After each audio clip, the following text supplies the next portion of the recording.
piny mar Kenya kamana kaka jolweny be pok nobiro e ndara chakre higa mar 1982 nyocha ni ka koro gidonje ndara. Rowere ma koro winji sani. Mano be kumo nego wapar ni ka ber to nego wadhi nikech ing'eni onge ng'ama oseneno seche ma jolwenye ma koro mako piny. Onge ng'ama oseneno seche ma koro sirkal ogwe tao e dier kapok gitieko kargi kaka okete katiba. Mano gik ma ji pok noneno te. En gima ji onego par ni koro dwa dhi koso ji onego dog e chien matin mondo koro giwe ng'anyo mondo wang'e ni mbaka ni dhi chopo kanyo. Trevor, an onyola e barracks, onyola e kambi jolweny. Ndalono iluongo ni Nanyuki Airbase, masani en Laikipia. To ka loko loch ma 82 timore, ta an rawera matin, anyalo paro. Kabisa ka jogo donjo odo ka gibiro mako uno ne jalweny. Anyalo paro kaka piny no njawni e kindego. Omiyo ok en gima onego bed ni walamo nwadwaro. Loko loch ma lweny biro kawo. Waneno kuonde motimore Tunisia, waneno Liberia, waneno kuonde motimore Sudan kaka njawni. Waneno kaka jirande ma Uganda ne chalo e kinde machien kaka Museveni pok obiro mokonyogi. En gima kotimore e pinyni to wadhi dok chien higni 30 mokalo. Wan kod thuolo jowetena mar twak. Kaka wasechwako machni, asiro imagine mogik gi kama beti.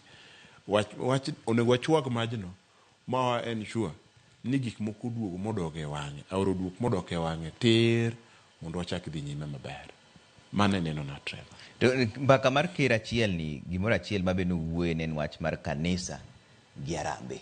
Nokone gi paro mar kwero wach Harambee no chuth.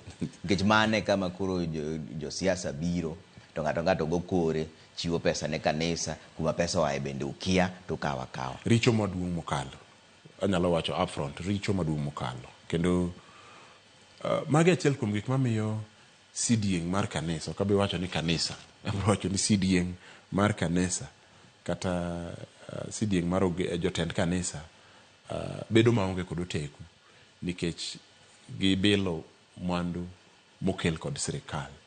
Trevor, mano gima siro mogik kendo diber ka wabedo kod thuolo ma ka ji obiro lemo to walema ka jaod bura tagolo mara no kaka joma moko golo.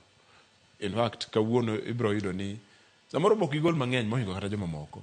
Yudo ka joma moko golo mang'eny mohingo gi to gin idhi migi microphone nyaka wuo mowach gike moko. Trevor, wach mar pes kuo miluoko e kanisa onego bed kata e chik magole madhire oko. Kanise onego bed kod thuolo mar fwenyo kaka wayudo mwanduwa, kaka wapuonjo ji duto te mondo gitine Nyasaye kendo gichwak tij Nyasaye. Mok waketo ni magi sirikal ema biro dongo no. Nyi neno kumoro kaka pes igolo mana gogonia. Omiyo aparo ni mano en gima onego bed ni oketi e chik. To jodolo